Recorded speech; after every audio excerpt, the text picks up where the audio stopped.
Hi everyone और आप देख रहे हैं वीओआर न्यूज में हूं आरजे कल्पना।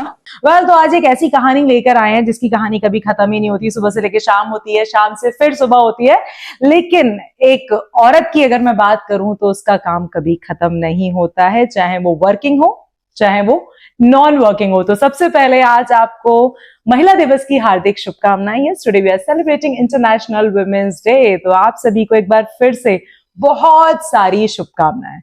तो अगर आज का जो एक स्पेशल दिन है जिसके बारे में हम बात करने जा रहे हैं, तो हमारे गेस्ट भी आज बेहद स्पेशल हैं। जी हाँ दोस्तों, मेरे साथ हैं अलीगढ़ मंडल की divisional commissioner Sangeeta Singh ma'am. इनके बारे में थोड़ा सा आपको बताना चाहूंगी। मैम 2009 बैच की आईएएस ऑफिसर हैं जिन्होंने अपने इस कार्यकाल में बड़े बड़े कीर्तिमान हासिल किए हैं। इनके बारे में एक छोटी सी बात यहां मैं आपको मेंशन कर देना चाहती हूँ कि आयुष्मान कार्ड 5 करोड़ से ज्यादा मैम ने बनवाए हैं, being a chief executive officer of that particular department. हालांकि इस जर्नी के बारे में इस पूरे इंटरव्यू में हम जानेंगे, लेकिन सबसे पहले मैं स्वागत करना चाहूंगी मैम का। Ma'am, thank you so much for your time और आपके समय के लिए बहुत बहुत धन्यवाद। एंड आपको भी महिला दिवस की हार्दिक शुभकामनाएं। हार्टिएस्ट कांग्रेचुलेशंस आपको और आपके सारे सुनने वालों को। Thank you ma'am, thank you so much. तो मैम, आज हम वुमेन्स डे सेलिब्रेट कर रहे हैं, तो मैं यहीं से शुरुआत करना चाहूंगी कि लोग ऐसा कहते हैं, मैंने सोशल मीडिया पे कई बार सुना है कि मेंस डे सेलिब्रेट नहीं होता है, और शायद वो हम करते भी नहीं है, और कहीं ना कहीं सब जानते हैं कि क्यों नहीं होता। लेकिन अगर हम महिला दिवस को सेलिब्रेट करने की बात करें, क्यों जरूरत है बार बार लोगों को ये बताने की कि समाज को सक्षम बनाने के लिए महिला सशक्तिकरण की बेहद जरूरत है? हम क्यों बार बार इस तरीके के दिनों को सेलिब्रेट करते हैं? आई थिंक जो भी चीज स्पेशल होती है उसको सेलिब्रेट करना बनता है। तो ये दूसरी बात ये है कि हमारी हिस्ट्री, हमारा बैकग्राउंड हमको ये इम्पोर्टेंट है सोसाइटी के लिए भी और हमारे सबके लिए भी कि ये हमें सेलिब्रेट किया जाए। वो इम्पोर्टेंट है बिकॉज अनफॉर्चुनेटली जो सोसाइटी रही है अब तक की, उसमें कुछ उसको दोयम दर्जे का एक दर्जा मिला है महिलाओं को। उस तरह का, मतलब हम चाहे अपने इंडिया में नहीं, वेस्टर्न कंट्रीज में भी देख लें तो वोटिंग राइट्स हो या इक्वालिटी के राइट्स हो, वो एक बहुत ही देर के बाद मिले, बहुत स्ट्रगल के बाद मिले। तो जब भी इस तरह से होता है और अब सोसाइटी कैसे मुहाने पर है जबकि ऑलमोस्ट इक्वालिटी की बात हम करते हैं, तो फिर सेलिब्रेट करना बनता है। तो मुझे तो लगता है कि सेलिब्रेट करना चाहिए, और विमेन को ही क्यों, मेन को भी करना चाहिए। मेंस इंटरनेशनल डे भी सेलिब्रेट होता है। तो जो भी लोग स्पेशल हैं, हम सब ईश्वर के बनाए हुए हैं और हम सब स्पेशल हैं, तो सेलिब्रेट सबको होना चाहिए। विमेन को थोड़ा ज्यादा, क्योंकि हम थोड़े ज्यादा स्पेशल हैं। बिल्कुल बिल्कुल, इसको कहते हैं कि हर चीज में पॉजिटिविटी देखना। क्या बात है मैम, बहुत ही अच्छा आपने आंसर किया है। आगे मैं जानना चाहूंगी मैम आपसे कि आज हम 2015 में हैं और हम देखते हैं कि अब तो हर फील्ड में लड़कियां हैं, हर फील्ड में महिलाओं का योगदान है। यहाँ की अब तो फाइटर पायलट्स भी महिलाएं बनने लगी हैं, एनडीए में भी हम लोगों को जगह मिल चुकी है। तो आपको क्या लगता है कि जो परफॉर्मेंस एक लड़की का होना चाहिए अपने फील्ड में, उस तरीके का महिलाएं परफॉर्म कर रही हैं? एब्सोल्युटली, मुझे लगता है कि बिल्कुल कर रही हैं, और उसका एक रीजन है क्योंकि महिलाएं जो भी काम करती हैं वो शिद्दत के साथ करती हैं, परसिवियरेंस के साथ करती हैं और पूरे डेडिकेशन के साथ करती हैं। चाहे वो अपने बच्चों को पालने की बात हो, या अपने घर को मैनेज करने की बात हो, या सोसाइटी को मैनेज करने की बात हो, अपने जॉब को मैनेज करने की बात हो। तो एक फोकस, सिंगुलर फोकस जो होता है महिलाओं को, वो उनको प्रेरित करता है कि वो आगे जाकर अपने काम को और अच्छी तरह से परफॉर्म करें। तो आई थिंक बहुत अच्छा परफॉर्म कर रही हैं, और आजकल की लड़कियां तो खासतौर से मैं देखती हूँ स्पेशल हैं, और they are doing an amazing job. So I feel very happy to see women of today। अच्छा मैम, फेमिनिज्म को आप कैसे देखती हैं? उसका पॉजिटिव और नेगेटिव साइड थोड़ा सा डिस्कस करना चाहूंगी। मुझे लगता है कि एक बैलेंस जरूरी है हर चीज में जी। So I don't believe in feminism जिसमें कि हम एक्सक्लूसिविटी की बात करें। हम ये नहीं कि मैं फेमिनिस्ट हूं तो मेल्स खराब हैं। एग्जैक्टली दोनों एक गाड़ी के दो पहिए हैं, एक में भी हवा कम या ज्यादा हो जाएगी तो गाड़ी डिसबैलेंस हो जाएगी। So I believe कि it is important that both the parts of the society should run together. Fortunately, unfortunately, पिछले कुछ सोसाइटीज में या कुछ जगह पे जो मैंने दोयम दर्जे की बात करी, इनिशियली उसको देखा जाता था और वो इम्पोर्टेंस नहीं मिलती थी। वो फ्रिक्शंस अभी मिलेंगे, कुछ समय तक वो रहेगा। जैसे आपने देखा कि जो भी वर्ग सोसाइटी का वो थोड़ा सा कम माना जाता रहा है, या जिनको कुछ उतने अपॉर्चुनिटीज नहीं मिलते हैं, जब वो क्लेम करते हैं इक्वालिटी, तो फिर जो पार्ट ऑलरेडी एक सक्षम स्तर पे रहा रहता है उस तब तक, उसको खराब लगता है। तो उनको लगता है कि ये हमारे बराबर आने के कैसे प्रयास कर रहे हैं, तो वो फ्रिक्शन इज नॉट फेमिनिज्म मेरे हिसाब से, बिल्कुल नहीं। So feminism is that you should, feminism में नाम ही है कि यू आर फेमिनिन। सो मुझे जो फेमिनिज्म है, जो फेमिनिटी है फेमिनिज्म में, वो मेंटेन करना अच्छा लगता है। It is a good part that ईश्वर ने हमको नर्चर करने के लिए हमको एक वूम दिया, हमको चिल्ड्रन प्रोड्यूस करने की क्षमता दी, हमको उनको केयर करने के लिए मैटरनल इंस्टिंक्ट दिया। So that is something which is god given. और फेमिनिज्म के नाम पर उसको एक तरफ कर देना, आई एब्सोल्युटली डोंट अंडरस्टैंड कि marriage as an institution fail हो गया, बच्चे नहीं चाहिए। That may be I am old so I feel like that, but मुझे लगता है कि equal parts of the society and ईश्वर ने आपको जो बेसिक इंस्टिंक्ट्स दिए हैं, करेक्ट, एज अ फीमेल, उनको आपको लेके आगे चलना है और वो आपकी स्ट्रेंथ है। Correct, don't understand that they are your weaknesses. कि आप अगर खाना बनाते हो तो आप अन्नपूर्णा हो, अगर आप सॉफ्ट अप्रोच रखते हो किसी के प्रति तो दैट इज योर नेचर। तो आप अगर उसमें अपने नेचर के विपरीत जाके सडनली कुछ और, वो of course it is equal to stand, important to stand, जहां पे आपको स्टैंड लेना आवश्यक है वहां आप अपने तरह से एक स्टैंड ले सकते हैं, वो हम लोग भी लेते हैं। लेकिन just for the sake of feminism हम अपने मैटरनल इंस्टिंक्ट को या अपने ईश्वर प्रदत्त गुणों को नकारें, दैट आई डोंट नहीं, बिल्कुल सही बात है कि और जैसा हमें बनाया गया है, एग्जैक्टली, हमें उस चीज को जीना चाहिए और उसकी इंपॉर्टेंस को भी समझना चाहिए। मैम, मेल और फीमेल इक्वालिटी की बात होती है, हम लोग अक्सर इस बारे में डिस्कशन करते हैं, आप इसको कैसे देखती हैं? आपका क्या परसेप्शन है उस इक्वालिटी को लेकर जिसके बारे में आज तक बात की गई है और जिसको डिमांड किया गया है कि वी वांट इक्वालिटी? देखिए, मेरे बेसिक अंडरस्टैंडिंग ये है कि women are capable of everything. Correct. जो हमको ईश्वर ने उतनी स्ट्रेंथ नहीं दी, उसको कॉम्पनसेट कर दिया है दूसरे गुणों के साथ। सो अब हम देख भी रहे हैं अपनी फील्ड में, नई नई फील्ड में, मिलिट्री में, पुलिस में, women are doing very very well और वो उस हिसाब से काम कर रही हैं, अपने आप को प्रूव कर रही हैं। सो वन, आई बिलीव कि दोनों बराबर हैं। मे बी फिजिकल स्ट्रेंथ में वो बराबरी नहीं हो, बट वो मैंने जैसे कहा कॉम्पनसेट होता है आपके दूसरे गुणों के साथ। तो दोनों एक, जैसे मैंने शुरू में कहा कि दोनों एक गाड़ी के दो समान पहिए हैं, दोनों में इक्वल स्ट्रेंथ होनी चाहिए और एक साथ दोनों को चलना चाहिए। Ma'am, being an IAS officer, आपका एक लंबा टेन्योर रहा है और आप इतने समय से ब्यूरोक्रेसी में काम कर रहे हैं। क्या आपने कभी अपने आप को ऐसे फील किया कि अगर मैं यहाँ लेडी नहीं होती तो मैं कमजोर नहीं पड़ती? कभी इस तरीके का कोई फेज आया कि? ऐसे नहीं हुआ इनिशियल डेज में, बिकॉज शुरू में 2-3 चीजें, एक लाइन थी जो मुझे बहुत खटकती थी, जो कि अब लोगों ने बोलना बंद करा है, कि आप महिला होने के बावजूद आप इतना अच्छा काम कर रही हैं। So I would always retort and tell them कि महिला होने के बावजूद नहीं, महिला होने की वजह से correct. So that always struck me कि ये, एंड देन इनिशियल डेज में मुझे लगता है कि थोड़ा सा ज्यादा एफर्ट करना पड़ता था अपने को प्रूव करने के लिए। आज की डेट में भी महिलाओं को, because you know some things society takes it for granted कि अरे लेडी हैं, इनके ऊपर तो like people will be soft with her, उनको थोड़ा आराम से करने को मिल जाएगा। एंड देन इनको तो अल्टीमेटली फैमिली देखनी है, बच्चे देखने हैं, तो इनके लिए तो एक एक्स्ट्रा वो हो जाता है, अरे भाई महिला है इनका तो वो मैं कभी नहीं बिलीव करती। बिकॉज ये चीज सोचनी चाहिए कि वो महिला एक तरफ तो घर भी देख रही है और बाहर भी देख रही है जी, तो she has a double responsibility. Correct. मैं शुरू में कुछ अपने सीनियर्स से बोलती थी विच आई फील वाज रॉन्ग। मैं कहती थी मुझे भी एक वाइफ चाहिए सर। तो वो they used to laugh at me and अब मैं लगती हूँ कि मैं कितनी गलत थी। मतलब मैं अपने लिए गलत कह रही थी कि मुझे एक वाइफ चाहिए, तो वाइफ क्या सिर्फ हमारी देखभाल करने के लिए थोड़ी ना है। सो वो एक एंगल जरूरी है। इनिशियल डेज में ज्यादा महसूस होता था, अभी over the years people have started taking you as equals, और मुझे मेरे सीनियर्स ने बहुत इज्जत दी, बहुत रिगार्ड दिया, एंड ऐसी कोई खास इश्यूज नहीं आए। मतलब हम लोग ने काफी गंभीर और खतरनाक वाले काम भी किए। इनफैक्ट यू नो महिला होने के नाते I think you get more importance.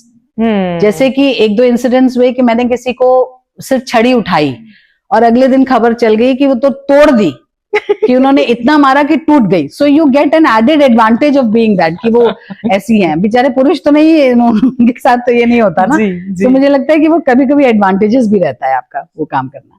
अच्छा मैम, आपने कहा कि जैसे स्टार्टिंग में आपको इस तरीके के लाइंस थोड़ा खराब लगते थे या अच्छे नहीं लगते थे. लाइक ऐसी चीजें टॉलरेट भी नहीं करनी चाहिए. मैं तो कहती हूँ किसी भी महिला को नहीं करनी चाहिए. और बहुत महिलाएं हैं, लेकिन लोग सेल्फ रिस्पेक्ट और ईगो में थोड़ा सा फर्क कर जाते हैं. उन्हें लगता है कि शी इज इगोइस्टिक, अरे हर्ट क्यों हो गई. तो इसके बारे में आप थोड़ा सा क्या कहना चाहेंगे? से वो धीरे धीरे आएगा. वो जैसे मैंने कहा ना कि जो एक तबका प्रिविलेज्ड सेक्शन रहा है कुछ समय तक, अब उसकी प्रिविलेजेस को कोई दूसरा यूसर्प करने की, कवर करने की कोशिश कर रहा है, तो वो दुख होता है कि अरे यार ये क्या, मेरे तो प्रिविलेज खत्म हो गए.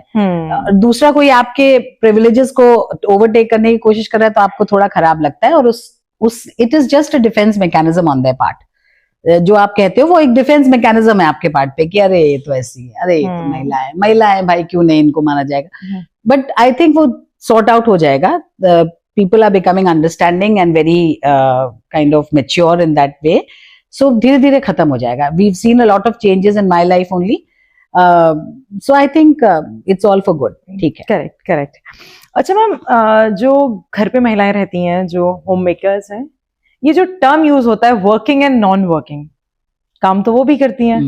तो इस पे आपका क्या सोचना है? आप किस तरीके से देखती हैं वर्किंग और नॉन वर्किंग? देखो, पहले तो मुझे लगता है कि my hats off to females जो कि घर पे रह के काम करती हैं, because I think it is the most difficult job in the world to manage a home, to manage your children, to manage your husband.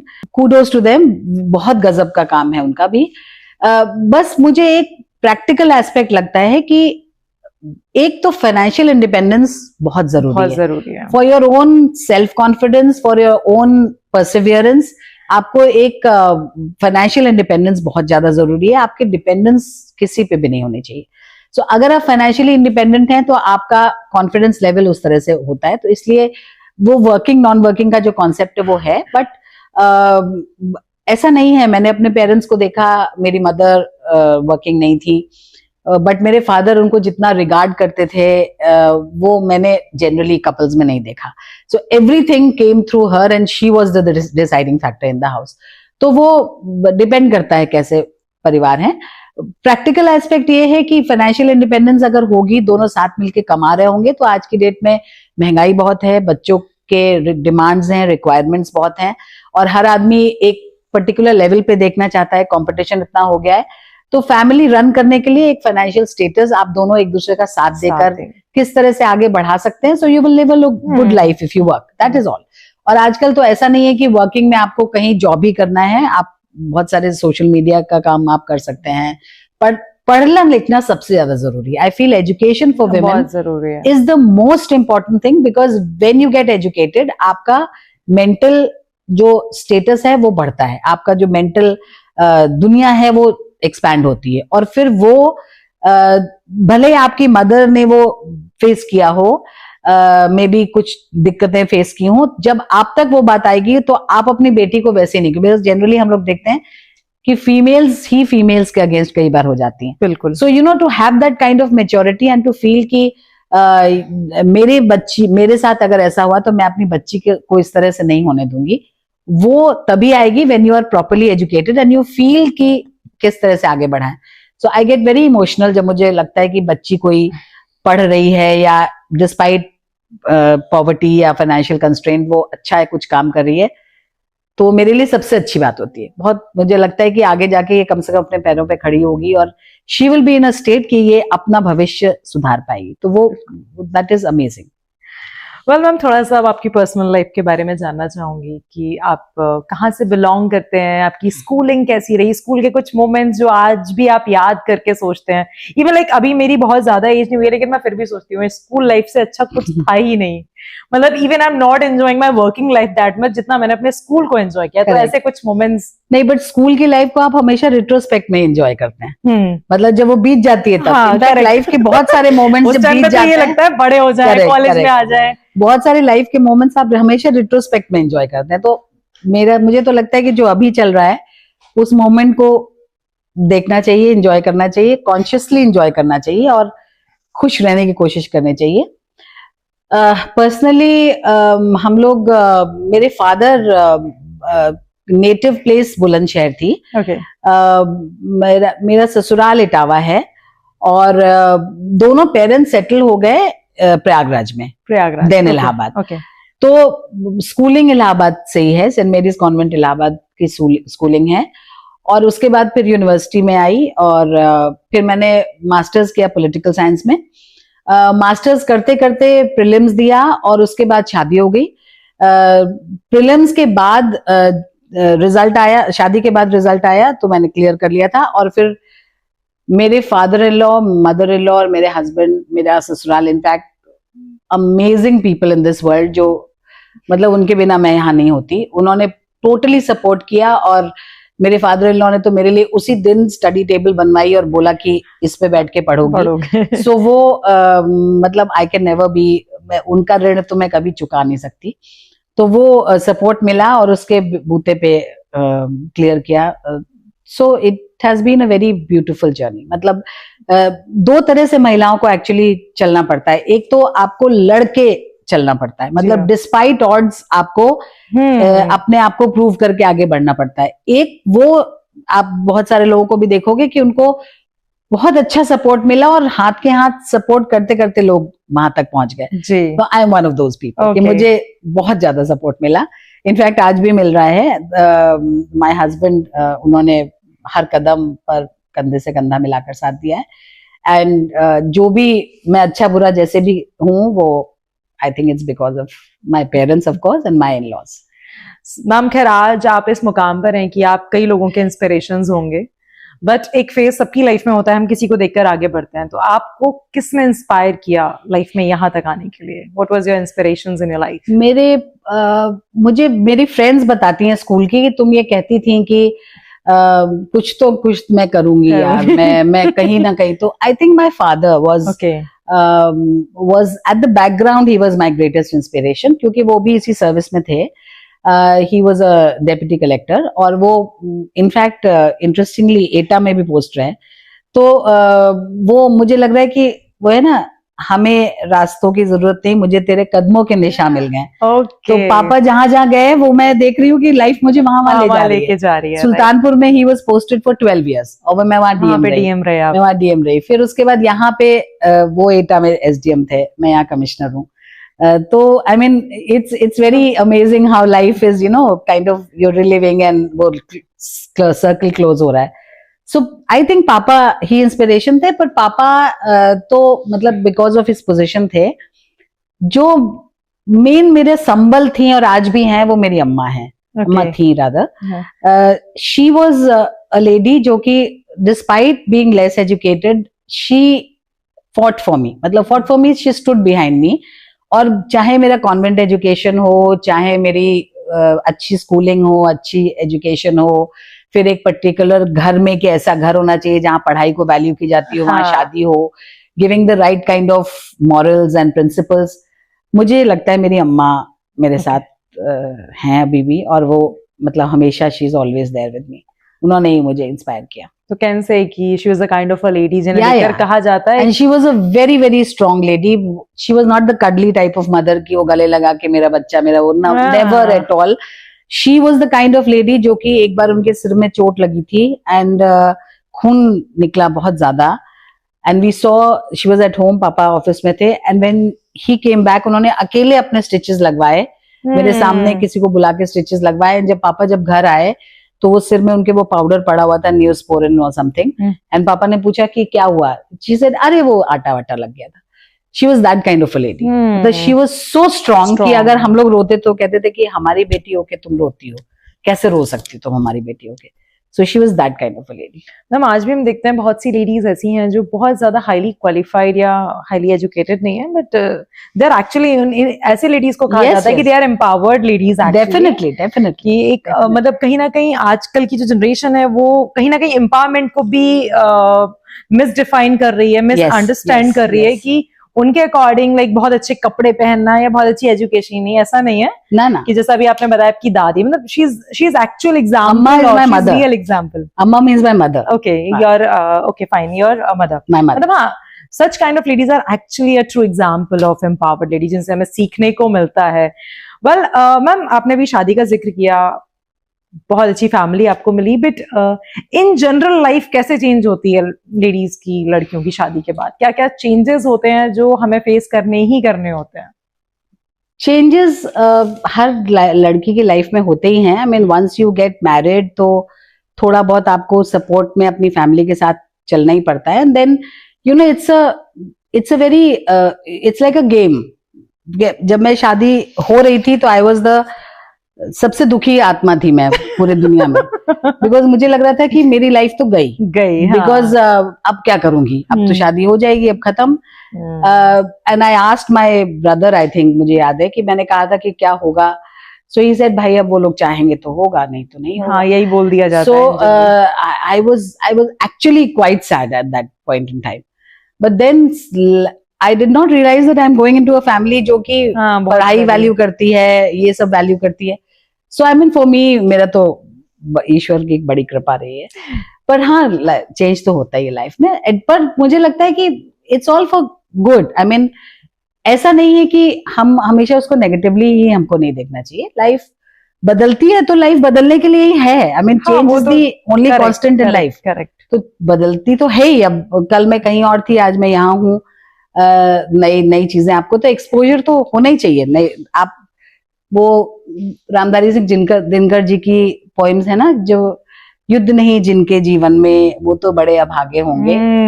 या तो रण को छोड़, या तो समथिंग है, हाँ लाइंस है को छोड़ा होगा, या फिर रण से भागे होंगे. जी. सो वो इम्पोर्टेंट है कि जिसके जीवन में युद्ध नहीं है ना, उसकी वैल्यूबल लाइफ ही नहीं है. मतलब जब तक आप कष्ट ना सहो, स्ट्रगल ना करो लाइफ में, तो क्या मजा.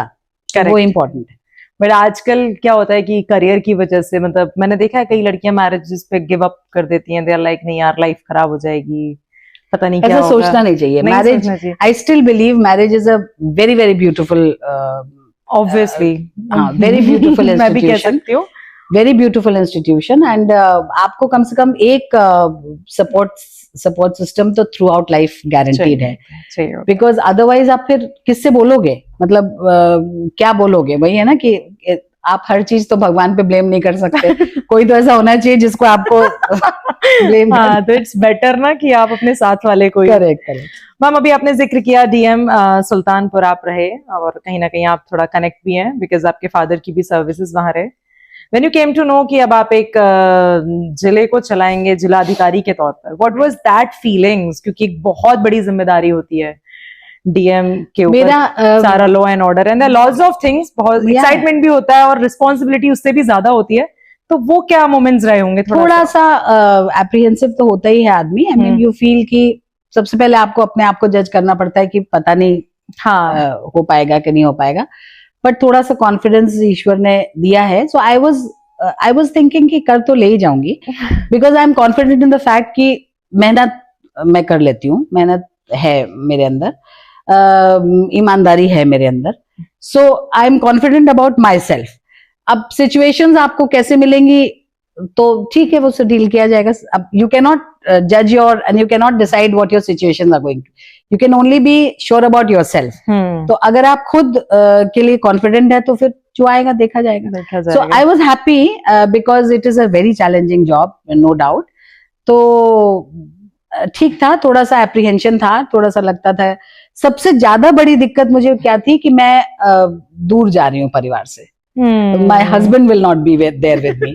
तो वो मुझे ज्यादा खटकता था. And specially in big houses like these ना, आप अकेले रहते हो तो आपको बड़ा खराब लगता है. Correct, तो वो that was the thing I miss the most in all aspects and good moments of my life. If my family is not there with me, मुझे लगता है वो वैल्यूबल नहीं है. मैम जब भी आपके पास फ्री टाइम होता है, आप उस समय में किस तरीके से अपना टाइम स्पेंड करना पसंद करते हैं? मैं I like to listen to music. मुझे म्यूजिक पसंद है. मैं पढ़ती हूँ, अच्छी बुक्स पढ़ना पसंद है. थोड़ा बहुत पेंटिंग करती हूँ. पेंटिंग इन द सेंस की ओरिजिनल पेंटिंग नहीं करती हूँ, कुछ पिंटरेस्ट से नकल करके करती हूँ. सो उस तरह से पास करना चाहती. अच्छा, वापस से मैं उसी ट्रैक पे लेके जाना चाहूंगी अपने इंटरव्यू को मैम. तो मैम आप एक फीमेल और मतलब जो औरतों का एक योगदान है ब्यूरोक्रेसी में, how do you see the role of female officers in bureaucracy, और इसके बारे में आप क्या कहना चाहोगे? I think first they give a lot of value to the system because जो एक inherent उनके अंदर मातृत्व का भाव होता है, being a सदगुरु मेरे गुरु हैं, तो उनका एक कॉन्सेप्ट है being a mother to the world. Mother to the world का मतलब ये कि you see everyone as your child, और आप सबके लिए रिस्पॉन्सिबल फील करो कि वो मेरी ये भी जिम्मेदारी है और मेरी ये भी जिम्मेदारी है. सो बिकॉज विमेन के अंदर वो इनहेरेंट इंट्रिंसिक क्वालिटी है, तो वो उसकी वजह से वो जो भी काम करती है वो एक बड़ा वैल्यू देती है. That is one. दूसरी बात ये है कि आप एक सीढ़ी हो अपने पीछे के जनरेशंस के लिए. मतलब वो लोग आपको जब देख रहे हैं तो आप उनको इंस्पायर कर रहे हो, right. And specially because you are a women, आप ज्यादा इंस्पायर कर रहे हो. मतलब I have met many officers, many junior officers जो कि मुझे आके बोलते हैं कि आप जब मैम सामने से निकलती थी, हम लोग पढ़ते थे, आप जब सामने से जीप में निकलती थी, एसडीएम थी, तो हम फिर 2 घंटे ज्यादा पढ़ते थे. या मैम आपके घर के सामने से निकलते थे, आप वहां पे ये थी, तो हम आपको देखते थे, तो वी गॉट इंस्पायर्ड. और female officers they come and से कि अरे मैडम आपने लाइक आई टॉप, जब मैंने वो किया था फीमेल्स में मेरा हाई रैंकिंग थी. So I mean that gives you a lot of empowerment also कि लड़कियां आपको देख के वो हो रही है, इंस्पायर हो रही है, and then it should happen like that. तो आप फिर एक रास्ता बना रहे हो जो कि जरूरी है, वो है. राइट.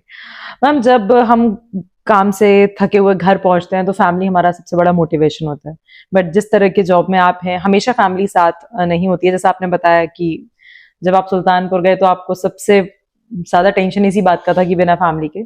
आपको क्या मोटिवेट रखता है? लाइक आप अभी भी इतना एनर्जेटिक है, हमसे बात कर रहे हैं, आपके चेहरे पे एक बहुत ही पॉजिटिव चार्म है, आपको क्या हर वक्त मोटिवेट रखता है? पहली बात तो I am a very very great believer in God, in the grace of God. मुझे लगता है कि अगर आप ईश्वर, अल्लाह, जिस पे भी आप बिलीव करते हो, अगर उस हायर पावर पर आप फेथ रखो तो वो हमेशा आपका सपोर्ट करता है. सो आई थिंक वो एक संबल है जो कि हमेशा रहता है कि he will take care. Like ठीक है, जो होगा देखा जाएगा. तो that positivity has come because of Sadhguru. He teaches you that कि आपको कैसे अपनी लाइफ को लिव करने की आवश्यकता है. तो वो जब से मैंने इनिशिएट हुई हूँ, जब से वो मेरे गुरु हुए हैं, तो एक पर्टिकुलर शांभवी महामुद्रा है जो कि उन्होंने इनिशिएट किया है. तो I have been practicing that since 2019. लगातार रोज एक बार, तो एक दिन भी मिस नहीं हुआ. वो सब चीजें आपको बड़ा, spirituality gives you a lot of perspective in life. तो अगर वो हो जाता है तो वो वही मोटिवेट रखती है. And then you know that back of the day आपका फैमिली तो आपके साथ है ही. मतलब the day you will call, रोते हुए आप कॉल करोगे कि मैं अकेली हूँ, तो someone will land here. Well ma'am, सबकी लाइफ में चैलेंजेस होते हैं, और जो स्ट्रगल्स को फेस करते हैं उनके सामने और भी ज्यादा चैलेंजेस होते हैं, क्योंकि वो हर लड़ाई को लड़ने के लिए तैयार रहते हैं. But today we are talking about women on international women's day. तो आज के समय में भी, क्योंकि हम देख रहे हैं अब तो सिचुएशन बहुत बेहतर हो चुकी है पहले से, but still there are some challenges हर महिला के सामने. वैसे तो हर किसी की अपनी एक अलग लड़ाई होती है, बट आपको क्या लगता है आज भी कौन सी वो बड़ी चीजें हैं जो महिलाओं के लिए चैलेंजेस बनी हुई हैं? आई थिंक विमेन सिक्योरिटी, जो कि बहुत पिछले सालों में बहुत ज्यादा इंप्रूव हुआ है. एंड आई थिंक जो विमेन है वो फील करते होंगे, जो जिस तरह की वो पर्सपेक्टिव चेंज हुआ है, बहुत हद तक चेंज हुआ है, इक्वालिटी की बात आई है. But because of the modernization and because of the से सोशल मीडिया, बहुत सारे गलत एलिमेंट्स भी घुस गए हैं हमारी सोसाइटी में. करेक्ट. तो वो गलत है. मतलब वो I don't think that is right. And sometimes वो गलत एंगल पे ले जाती है. जैसे अभी भी हम सोशल मीडिया में भी देखते हैं कि ठीक है, आपको बहुत सारी चीजें अपने एक्सप्रेस करने का मौका है, but then I see people expressing it in a wrong way. So जो आपकी इनहेरेंट, मैंने जैसे कहा कि इनहेरेंट क्वालिटीज हैं, या जो इनहेरेंट आपका स्पेशल एस्पेक्ट है, उसको कभी लूज नहीं करना चाहिए. तो वही मुझे लगता है कि एक दिक्कत है. एंड सिक्योरिटी प्लस आज भी बहुत सारी लड़कियां मे बी होंगी जो पढ़ाई बिकॉज ऑफ सर्टन कंस्ट्रेंट्स या बिकॉज ऑफ द फैक्ट कि उनके पेरेंट्स को लगता है कि अरे बोझ तो आई डोंट थिंक अब कोई भी अपनी लड़की को वो समझता नहीं है, समझता, नहीं समझता। गवर्नमेंट स्कीम्स भी ऐसी हैं जो कि लड़कियों बट के मैम आज भी सोसाइटी एम्पावरमेंट में के ना लिए। लोग जज करते हैं। अगर जैसे अभी सोशल मीडिया का आपने जिक्र किया, और ये फैक्ट है कि पता नहीं क्यों सोशल मीडिया पे फेमस होने के लिए, मैं सिर्फ लड़कियों के लिए बोलूंगी, उन्हें वो कर रही हैं जो उन्हें नहीं करना चाहिए। मतलब Yes. मतलब बहुत सारी चीजें हो रही हैं, बट आज भी लोग ना जज करते हैं कि अगर हमने अपनी बच्ची को मौका दिया तो कहीं ये भी ये करना ना शुरू कर दे। तो जैसा अभी आपने शुरुआत में कहा था कि दूसरों के लिए रास्ता बनाना है, आपको Yes, देखकर yes. हम कहीं ना कहीं वहां लैग कर रहे हैं। मैं कह Correct. सकती हूँ कि जब किसी एक लड़की को मौका मिलता है तो उसको ये सोचना चाहिए कि मेरी वजह से 4 को मौका और मिले। हाँ, yes. बट मोस्टली लड़कियां इस तरह से सोचती हैं कि वो दरवाजे बंद कर देती हैं, जो Yes. सोशल मीडिया पे आजकल साफ दिख रहा है। और ये आज के टाइम पे बहुत बड़ा कंसर्न भी है। इवन मैं भी कई बार देखती हूँ, क्यों कर रहे हो भाई, Correct. इसकी जरूरत नहीं है। Why are you showing your body? वो जो उनके पास जो ल्योर है ना कि पैसा इंस्टेंट मनी, वो बहुत बड़ा ल्योर है। और उन्हें लगता है कि तो वो ल्योर, अब ठीक है, ये जब भी कोई चीज डेवलप होती है ना तो उसके खराब होने के चांसेस भी उसी हिसाब से हो जाते हैं। तो उसमें I think with in time people will understand. और वो वही है, तो सोसाइटी में यही जो दिक्कतें हैं, आई थिंक वो अभी भी जो एक बॉय के लिए एक इम्पोर्टेंस है, मतलब लड़की को बोझ भले ना समझे, लेकिन शायद लड़का होने पे ज्यादा खुशी होने वाला कुछ जगहों में होगा। बिकॉज एक हॉस्पिटल का मैंने अभी इंस्पेक्शन किया था, एक चीज मुझे स्ट्राइक की कि वो महिला अपने बच्ची को लेके लेटी हुई थी, and I just went to her and I said कि ये बड़ी प्यारी है, तो शी सेड लाला है। मतलब शी मेड इट क्लियर कि वो लड़का है, लड़की नहीं है। So like she is empower, feeling empowered by the fact कि वो लड़का है। सो ये मे बी धीरे धीरे जाएगा। मतलब जैसे जैसे हम लोग को और थोड़ी मेहनत करनी पड़ेगी, हम लोग उस कस्प पे हैं जब हम वो कर सकते हैं। मे बी एक पॉइंट आएगा जब मेल्स रिडंडेंट हो जाएंगे। अच्छा मैम, वैसे अलीगढ़ में आपको बहुत समय नहीं हुआ है, लेकिन फिर भी जानना चाहूंगी आपको अलीगढ़ में क्या अच्छा लगता है? अभी तक आपने क्या जाना है अलीगढ़ के बारे में? अलीगढ़ मुझे सबसे अच्छी बात लगती है कि लोग बड़े वेलकमिंग हैं। हाँ। मतलब सबसे इनफैक्ट एक पीछे चलते हैं थोड़ा सा, मुझे ज्यादा अच्छा ये बात लगती है कि जब शुरू में आपसे वो मिलने के लिए आते हैं तो they will not come with, they will simply come to welcome you, right? Which I found amazing. They are not coming with any task. उनके पास maybe at the back of their mind है कि चलो आज मिल लेते हैं, फिर आगे बताएंगे। But at the first instance they will not come and say कि मेरा ये असल में हम आए थे और वो थोड़ा ऐसा नहीं। So this is what I found very nice about them. और over the time थोड़ा, अब क्योंकि टाइम हो गया, 1 महीना हो गया, तो थोड़े रफ एजेस अब दिख रहे हैं कि मुझे यहाँ पे एक चीज जो नहीं ठीक लगती, वो मुझे, जो मैंने 2-3 तहसील दिवस वगैरह में गई, मुझे लगता है family, with in the family जो एक जुड़ाव होना चाहिए ना, वो मुझे थोड़ा सा ब्रेक सा दिखता है कहीं पे। मतलब विद इन द फैमिली झगड़े हैं कि वो मेरे ताऊ का बेटा है, वो गांव में वो भी तो वही कर रहा है, वो क्यों कर रहा है। सो मुझे लगता है फैमिली का, I don't know, may be practical society है और यहाँ पे इकोनॉमिकली प्रॉस्परस हैं लोग, तो मे बी दैट कि वो है, हो सकता है। पर आई डोंट नो, अभी अर्ली डेज हैं, मतलब बहुत ज्यादा नहीं कह सकती। पर ऑल इन ऑल चीज आपने अभी ये बात मुझे थोड़ा सा स्ट्राइक करा, 1-2 चीजें, अदरवाइज अच्छा है सब। चलिए मैम, कंक्लूड करना चाहूंगी, पर उससे पहले एक लास्ट क्वेश्चन आपसे करना चाहूंगी कि आपने अपने टेन्योर में 5 करोड़ से ज्यादा आयुष्मान कार्ड बनवाए, जो कि आपके लिए एक बहुत बड़ा एक अचीवमेंट है, और लोग भी इस चीज के लिए जब भी आपके बारे में जिक्र होता है तो ये जरूर आता है, ये कैसे हुआ, और मतलब एक बहुत बड़ा एक चैलेंज है। अदरवाइज तो इन जनरल हम देखते हैं कि ठीक है, काम तो हो जाएगा, बट एज किसी चीज को एक प्रोजेक्ट की तरह लेना और फिर उसको पूरा करना, इसके बारे में मैं थोड़ा सा जानना चाहूंगी। आई थिंक अगर मेरे करियर को देखें तो आप कहें कि कौन सा ऐसा पार्ट है जो आप सबसे ज्यादा वैल्यू करते हैं, तो आई थिंक ये posting as chief executive officer Ayushman Bharat मुझे सबसे वैल्यूएबल पोस्टिंग लगती है। बिकॉज हम टच कर पाए इतने सारे लोगों को, और हमने अश्योर किया कि उनको मेडिकल फैसिलिटीज प्रोवाइड हो, जो कि कैटास्ट्रॉफिक एक्सपेंडिचर जब होता है तो आदमी एकदम गर्त में चला जाता है। मतलब उसका जब पैसा कम होता है तो फिर वो मतलब सडनली गरीबी रेखा के ऊपर से सडनली गरीबी रेखा के नीचे चला जाता है जी। और उसके साथ जो उससे रिलेटेड इश्यूज होते हैं वो बहुत ज्यादा भयानक आ जाते हैं। So I feel proud of the fact कि एक प्रोजेक्ट मुझे देखने को मिला जो कि एंड थैंकफुली इतने दिन तक देखने को मिला, जिसमें कि you could kind of take it from the first stair से लेके आपने उसको ऊपर तक पहुंचाया। तो 2018 में 23 सितंबर 2018 को प्रोग्राम शुरू हुआ था, तब माननीय मुख्यमंत्री जी ने उद्घाटन किया था गोरखपुर और लखनऊ में। तो तब से लेके जब तक मैं आई तब तक काफी ज्यादा काम हो गया था।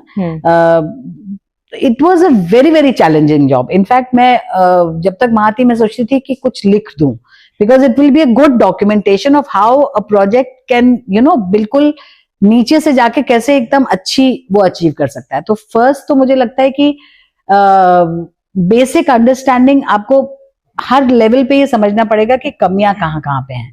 फिर आपको एक ट्रस्ट बिल्ड करना पड़ेगा। तो इनिशियली नहीं लोगों को मालूम था कि क्या है। आज की डेट में I think everyone knows what Ayushman is.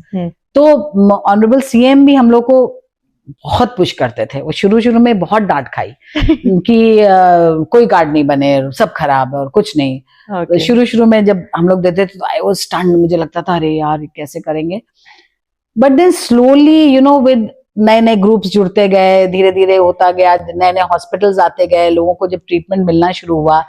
जब तक मैं आई थी तब तक शायद 55 लाख ट्रीटमेंट्स हो चुके थे। 9,000 करोड़ से ज्यादा का ट्रीटमेंट लोगों को मिल चुका था। 6,000 से अधिक हॉस्पिटल्स एम्पैनल हो गए थे। 5 करोड़ से ज्यादा कार्ड बन गए थे। But so it was a very very delightful and very satisfying journey. मतलब 1-to-1 होता था वहां की। फोन करके गांव से आदमी भी बोलता था कि मैं मेरा card. So you have to build up systems जिससे लोगों को पता चले कि कैसे होगा। And it was very very challenging कि आपको कैसे सिस्टम बिल्ड करके क्या करना है। Of course my boss mister Parthasarathy Sen Sharma जो मेडिकल डिपार्टमेंट के प्रिंसिपल सेक्रेटरी हैं, अमेजिंग विजन और हर जगह उन्होंने मेरा सपोर्ट किया। मेरी बहुत ही गजब की टीम थी। मतलब एक आध लोग तो ऐसे थे जिनसे कोई इशू आने पे I would discuss with them. मतलब मैं उनसे बात करती थी कि यार कैसे कर सकते हैं। So it step by step चला एंड विद गॉड्स ग्रेस अच्छा हो गया काम। एक अच्छा टास्क रहा। अच्छा लगा मैम आपकी जर्नी के बारे में जान के, और आज का दिन बहुत खास है। तो क्या कहना चाहेंगी आप हमारे व्यूअर्स से, खासतौर से सभी महिलाओं को, क्या एक संदेश देना चाहेंगी इस खास मौके पर? पहले तो मैं अलीगढ़ में ही आपका है और आउटसाइड आल्सो। ऑलराइट। सो जो भी सुनने वाले हैं 92.7 एफएम के, उनको मेरी बहुत सारी शुभकामनाएं विमेंस डे की। महिलाओं को खासतौर से आप फिर से एक बार अपने आप को ये अश्योर कर लीजिए कि आप वाकई स्पेशल हैं।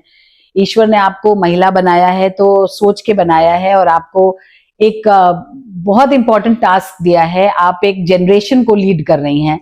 आपकी वजह से एक नई जनरेशन सामने आ रही है, और उसको वैल्यूज देना, उसको साथ में संभालना, जैसे आपके पेरेंट्स ने आपको संभाला, उस तरह से आपका टास्क है कि आप वो करें। तो आप ये मान के चले कि लाइफ का सबसे इंपॉर्टेंट पार्ट जो है वो मुझे आज भी लगता है कि आप अपने बच्चों को अच्छी वैल्यूज देना, अच्छी मोरालिटी सिखाना, आपके लड़कों को अच्छी मोरालिटी सिखाना, ताकि आगे जाके वो किसी महिला को उसी तरह से रिस्पेक्ट करे जैसे कि वो आपको एज अ मदर करता है। तो आई थिंक हमें अपने बच्चों को मेरे 2 बेटे हैं तो मैं उनको किचन से लेके सब चीजों में मैं बोलती हूँ कि you have to and they do it also. So वो एक आपको जो इक्वालिटी की जो आप अपेक्षा करते हैं वो आपको जनरेट करना है। You have to be the first step to do that. Number 1 महिलाओं के लिए। पुरुषों के लिए भी मेरी शुभकामनाएं आपको महिला दिवस की। आपको इतनी स्पेशल चीज भगवान ने दी है तो उसको वैल्यू करिए और साथ रहिए, साथ दीजिए, मिलके खूबसूरत समाज का बनाइए, और आई थिंक यही जिंदगी है। Thank you. Thank you so much ma'am, thank you so much for your time and for the information that you shared with us. बहुत अच्छे थॉट्स आज आपने हमारे साथ शेयर किए। एंड एक चीज मैं कहना चाहूंगी, आप बहुत अच्छा बोलती हैं, आप बहुत अच्छा बोलती हैं। Thank you ma'am, thank you so much. Well तो गाइस, आज हमारे साथ ही 2009 बैच के आईएएस ऑफिसर जो इस वक्त हमारे मंडल की आयुक्त भी हैं। और आपको जान के कैसा लगा, मैम की जर्नी के बारे में कैसा लगा आज इस खास मौके पर, और जो हम बात कर रहे हैं महिला दिवस के बारे में, इसके बारे में आज आप क्या कहना चाहेंगे? कमेंट बॉक्स में कमेंट करके जरूर बताइए। मिलते हैं नेक्स्ट एपिसोड में।